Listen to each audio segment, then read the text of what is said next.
বন্ধুরা, সম্পা kitchen with village ফুডে আপনাদেরকে স্বাগত। প্রতিদিনের মতন আবারও চলে এসেছি একটা রেসিপি নিয়ে।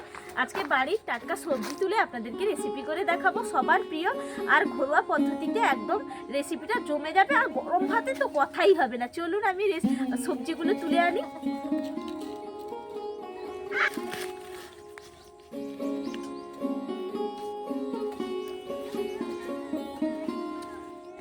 দেখুন, এই যে চলে এসেছি আমার সবজি বাগানো, নিজের হাতে লাগানো। দেখুন লাউ পাতা, আর এই দেখুন পুঁই গাছগুলো হয়েছে, পুঁই গাছে বিচড়ি হয়েছে। এখান থেকে কয়েকটা ডাঁটা কেটে নেব। আর দেখুন বেগুন গাছে বেগুন কত হয়েছে, এই যে দেখুন বেগুনগুলো দেখেছেন, কত সুন্দর বেগুন হয়েছে, নিজের হাতে লাগানো। সত্যি এত আনন্দ লাগে। এখান থেকে বেগুনও কয়েকটা তুলে নেব।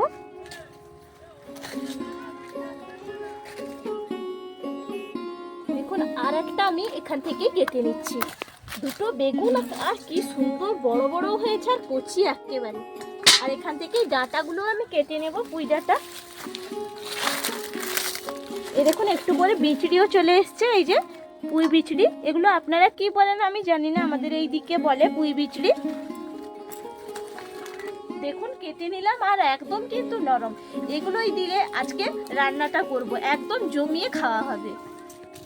দেখুন এরপর এগুলো ধুয়ে পরিষ্কার করে নিয়ে আমি রান্নার জায়গায় চলে যাচ্ছি। কিছু সবজি আমি কেটে নিয়েছি। এখানে পুঁই ডাঁটাগুলো কেটে নিয়েছি, বেগুন, মূলো আর আলু একসঙ্গেই কেটে নিয়েছি। এরপর উনুনটা ধরিয়ে নেব।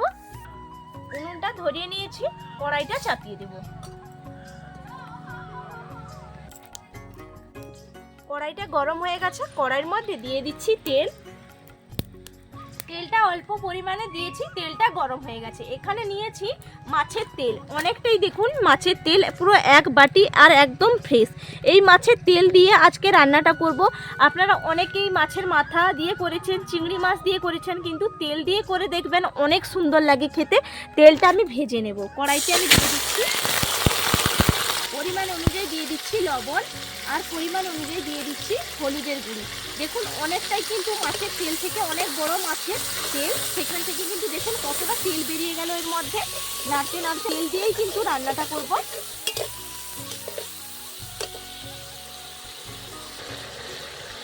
দেখুন নাড়তে নাড়তে কতটা সুন্দর তেল বেরিয়ে গেছে, আর ভাজাটাও কিন্তু একদম হয়ে গেছে। দেখুন কি সুন্দর তেল বেরিয়েছে।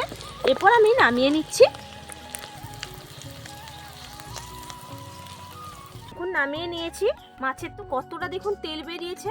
এরপর কড়াইয়ের মধ্যে সামান্য একটু দিয়ে দেব তেল, 1 চামচ মতন তেল দিয়ে দিলাম, কারণ মাছের তো অনেকটা তেল বেরিয়েছে, এই জন্য আর তেল আলাদা করে বেশি একটা দেওয়ার দরকার নেই।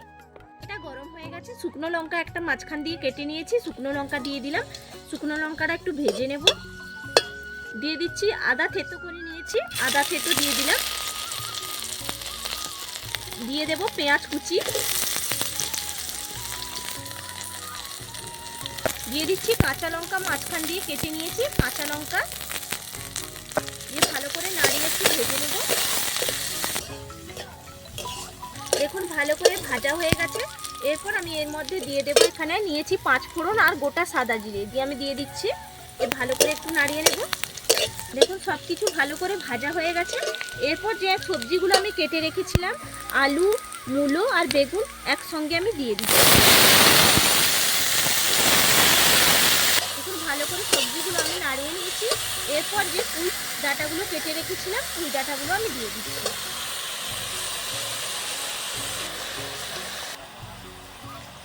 দেখুন নাড়তে নাড়তে একদম কিন্তু কমে গেছে। এখনো পর্যন্ত আমি একটুও লবণ দিইনি। এই সময় আমি দিয়ে দেব লবণ। আগে থেকে দিলাম না, কারণ অনেকটা সবজি কমে যাবে, তো পরিমাপটা নুনের বুঝতে পারবেন না, এই জন্য আগে থেকে লবণ দেবেন না। আমি এই সময় লবণটা দিয়ে দিচ্ছি।